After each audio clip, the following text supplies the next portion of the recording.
안녕하세요. 경기만 에코미즘 실천대학 김성균입니다. 경기만에는 많은 섬이 있습니다.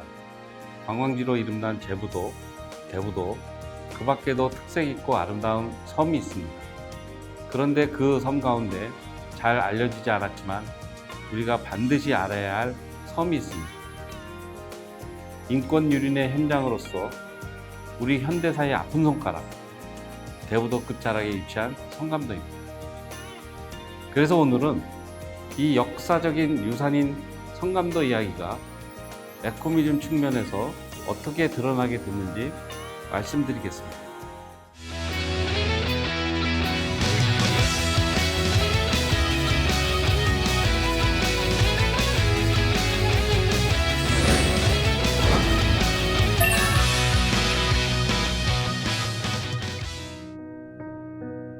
경기 안산 대부도에서 화성 제부도 방향으로 가다 보면 성감도가 있습니다. 그리고 그곳에 경기 창작센터가 있습니다. 주말이면 많은 학생과 관람객이 예술 체험을 하는 곳이기도 하죠.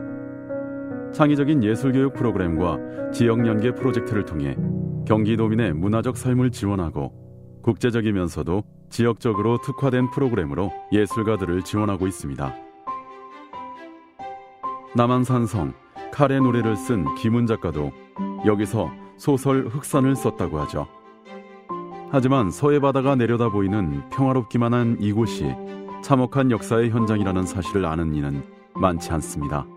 우리가 그토록 숨기고 싶어 했던 역사죠. 선감학원 비극의 시작은 일제강점기로 거슬러 올라갑니다. 일제는 성감도 전체를 사들여 불황화 갱생과 교육을 명목으로 선감학원을 세웠습니다. 1942년 5월 8살에서 18세 아동과 청소년 195명을 1차 수용하면서 선감도의 어두운 역사는 시작됐습니다.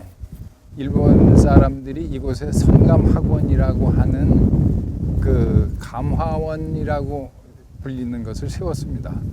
그것은 다른 때 세워진 감화원과는 달리 따로 목적이 있었습니다. 그것은 태평양 전쟁에 전사로 내보낼 소년병 양성을 하기 위해서 이곳에 불황아들을 모아다 놓고 교육을 시켜서 소위 일본군으로 만드는 그러한 과정을 이곳에서 수행을 했습니다.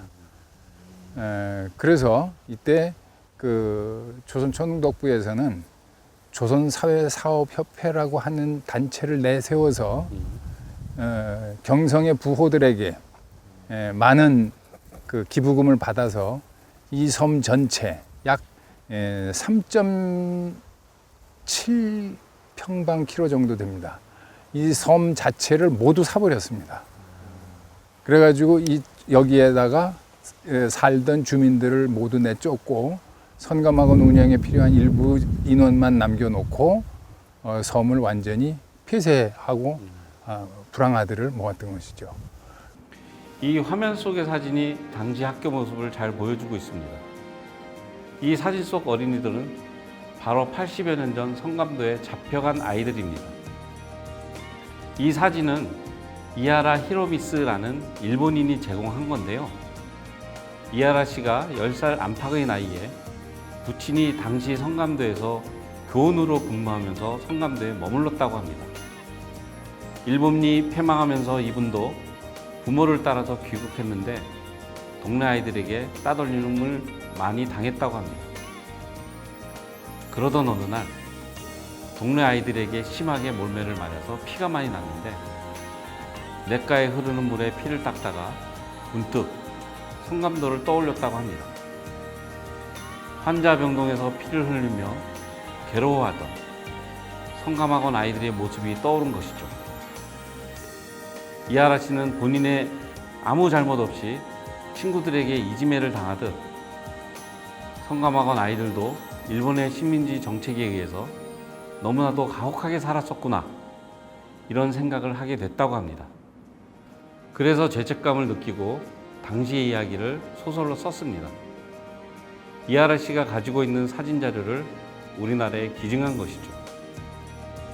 도대체 성감도에서는 무슨 일이 있었던 것일까요?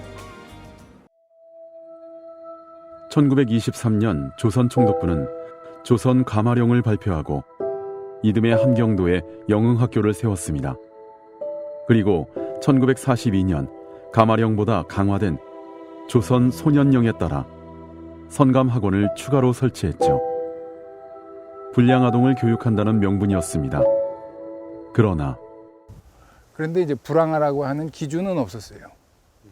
당시에 그 일본 일제강점기 말기의 전쟁으로 인해서 상당히 생활이 곤란하게 되고 그러다 보니까 경성, 즉 서울을 중심으로 해서 많은 지역에서 그 돈벌이를 위해서 상경한 사람들이 많았고 서울에 도착한 사람들은 아무 곳에나 적당히 거처를 만들어서 판잣집, 움집 등을 짓고 살았습니다. 그래서 길거리에 상당한 그 아이들이 돌아다니게 됐고 조선 총독부에서는 이러한 아이들이 많다 보니까 상당히 그 일제가 통치하는 조선이 상당히 살기 힘들어졌다라고 하는 것이 알려지는 것이 두려워서 이 어린 아이들을 치우고 없애버리고 즉 섬에다 가두고 이것을 훈련시켜서 소년병으로 만들자 하는 것이 주 목적이었죠.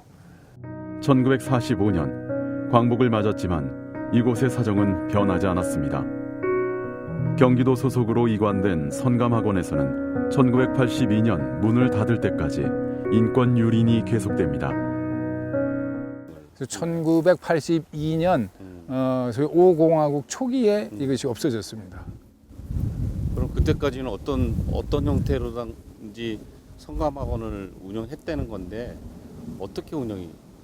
그 당시에 관한 자료들도 역시 많이 남아있질 않습니다. 그리고 많은 증언들과 여러 가지로 추정해 볼 때 가장 큰 것은 우선 불황아 수용소라고 해놓고 불황아에 대한 기준이 없습니다.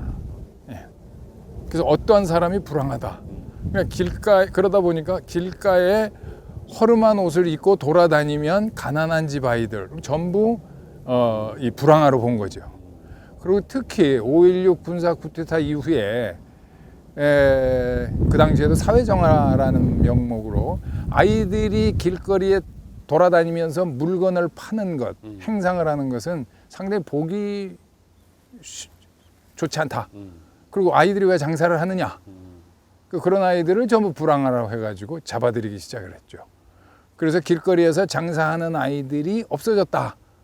우린 잘 살게 됐다. 이런 소위 그 치장을 하기 위한 그런 수단으로도 사용이 됐었습니다. 도대체 그 아이들은 누구였으며 왜 이곳에 왔던 것일까? 우리는 그 소년들 가운데 한 사람을 만날 수 있었습니다. 온 몸으로 그 시대를 겪은 그였습니다. 아유, 이렇게 귀한 걸음 해주셔서 감사합니다. 예. 오늘 이렇게 그 당시 선생님 어려운 시절을 겪었던 성감학원 네. 얘기를 좀 들으려고 왔는데요. 이게 그 당시에 이제 각심사라고 해서 각심사. 이런 각심사, 성심사, 세심사, 네. 합심사, 일심사, 단심사 뭐 이래가지고 저는 여기에 있었어요. 각심사에.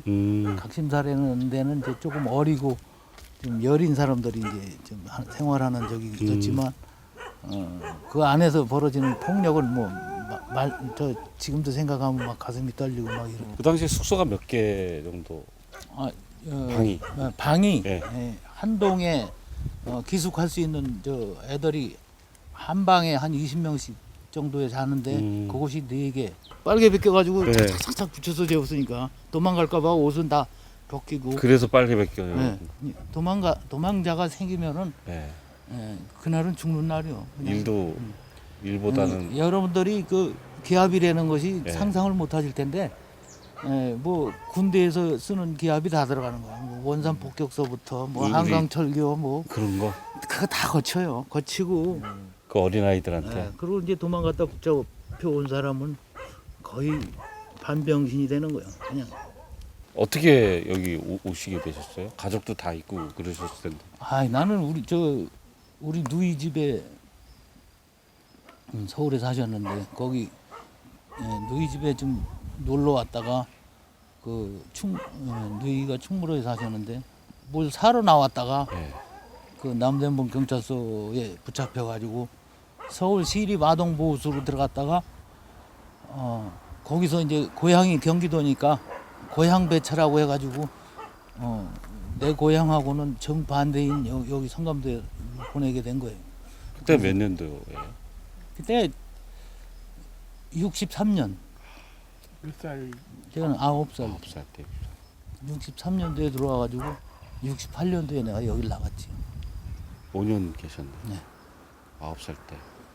때론 공무원들이 실적을 채우기 위해 납치도 서슴지 않았다고 합니다.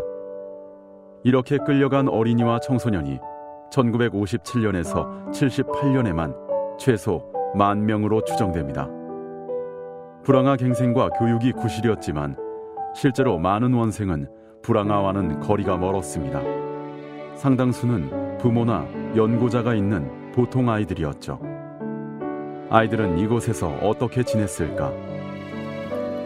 과거 500여 명 아이들이 동시에 식사를 할 수 있었던 곳. 지금은 박물관이 마련돼 있습니다.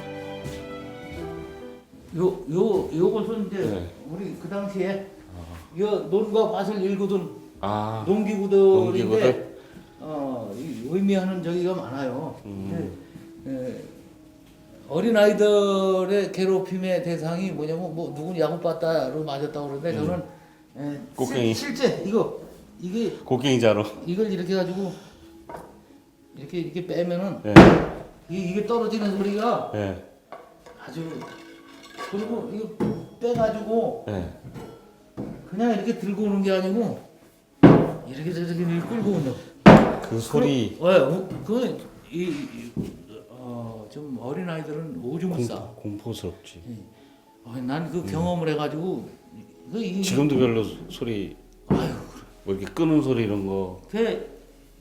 이건 제가 경험한 거지만 8, 9살짜리를 갖다 이걸로 다 평균 하루에 5대씩만 때린다고 그래요. 빠따 시켜. 많이 맞는 놈은 뭐 한 40대 맞았다고 그러는데 이 엉덩이가 이렇게 팽창이 부어가지고 또 울면 그건 제가 경험한 거고.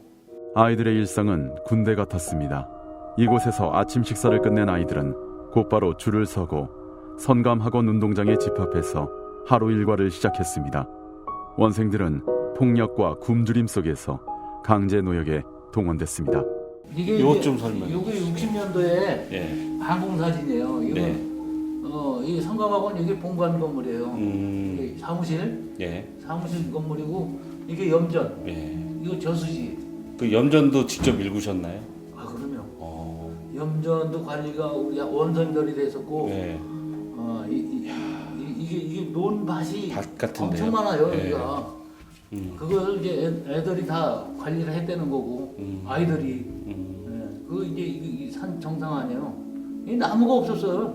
나무가 없었던 걸 나무를 우리가 여기서부터 여기가 배터예요. 예, 배터. 예. 이게 대구도 배터고. 예. 그럼 여기서 내려 애들. 예. 그럼 뗏 먹으러 와가지고 일로 내리는 거예요. 예. 갯벌이에요. 예. 도망가는 길이 어디냐면 이 길이에요. 이게 여기가 이제 마산포거든. 예, 마산. 육지요. 예. 여기만 가면 이제 육지요. 예. 이 안타까운 얘기가 뭐냐면 이리로 이제 도망가고 이게 갯골이에요. 예. 그냥 하늘에서 봐서 그렇지 갯골, 백골암. 예.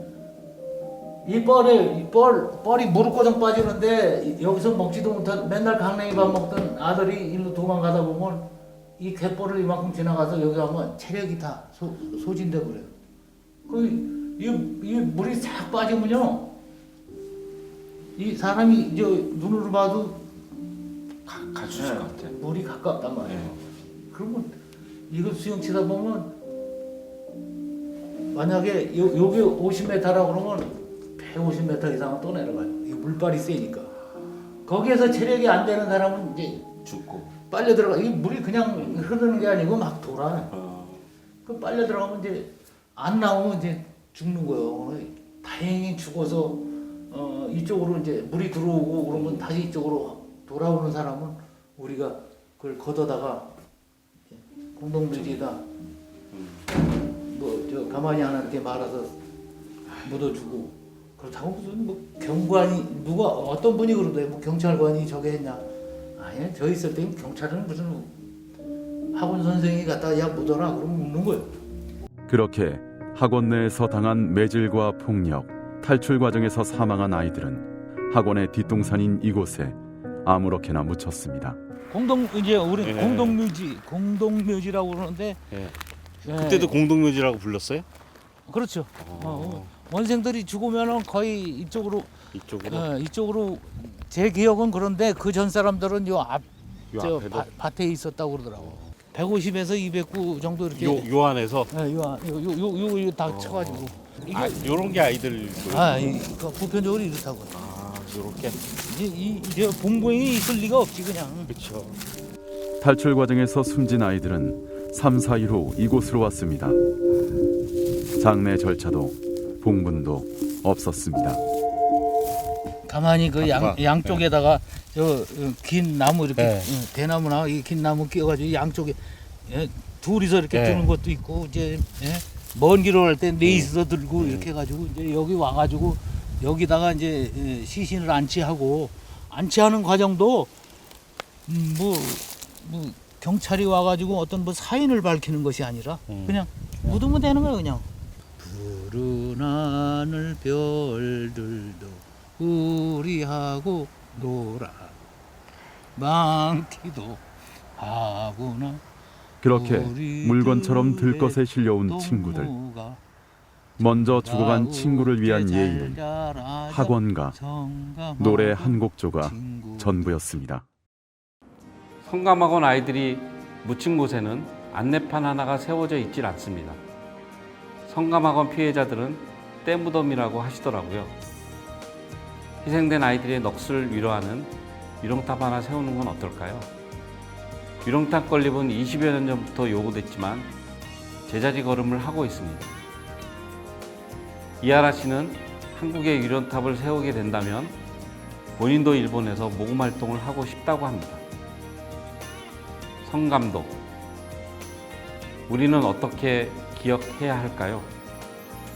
40년간 어린이와 청소년을 납치 강금해 폭행과 학대, 고문과 착취가 이루어진 선감학원.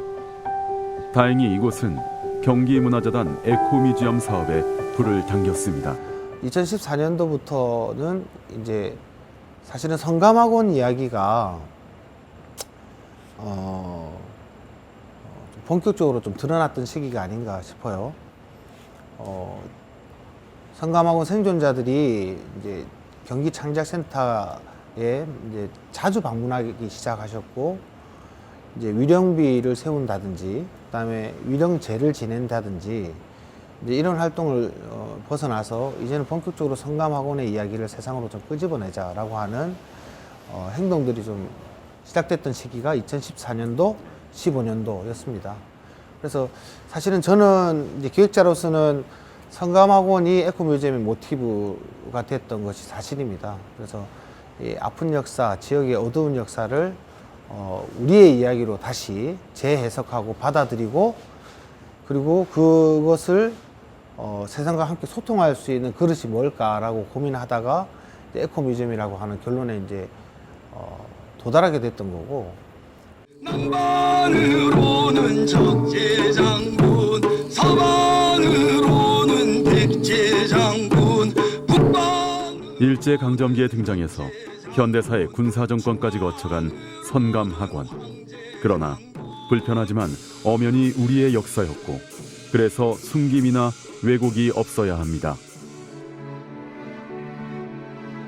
과거를 성찰하는 공간, 그리고 미래 세대를 위한 인권 교육의 장으로 가꾸어가는 일. 지금 경기만 에코뮤지엄에게 주어진 엄중한 책무입니다. 여기는 이제 아이들의 인권을 위한 인권 교육의 장으로 좀 삼았으면 그렇게. 좋겠고요. 친구들끼리도 상당히 서로를 존중하는 이러한 세상이 될 수 있도록 그런 교육을 하는 기관. 그리고 특히 이 주변에도 어른들의 욕심 때문에 아이들이 희생된 경우가 많이 있습니다. 세월호 사건도 사실 안산하고 상당히 밀접하고 장소는 아니지만, 또 여기서 멀지 않은 곳에 옛날에 유치원생이 상당히 많이 희생당한 시랜드라고 하는 거기에 화재 사건, 이러한 사건들, 즉 요 경기만을 끼고서 상당히 그 어린아이들에게 자라나는 아이들이 이게 불행했던 그런 일들이 많이 있는데, 이러한 것도 역시 모두 다 한번 우리가 되씹어 보고, 그리고 앞으로는 이러한 사건이 좀 일어나지 않는 그런 대책을 세울 수 있는 그러한 이 하나의 그 뮤지엄으로 전체가 좀 가꾸어졌으면 하는 그런 바람입니다. 성감학원에 대한 에코뮤지엄적 접근은 2016년도부터 시작됐습니다. 안산시에서 만든 해설길과 성감학원 아이들이 잡혀온 길을 이어서 성감 이야기 길로 명명했습니다. 그리고 2017년도에는 아픔의 역사를 드러내기 위해 성감 역사 박물관을 개관했습니다. 2018년도에는 피해 희생자 지원 조례가 제정됐습니다. 그리고 현재 피해 보상과 관련된 법률안이 발의된 상태입니다. 무엇보다 중요한 것은 이곳이 무겁고 어둡고 습한 과거에만 함몰돼 있어서는 안 된다는 것입니다.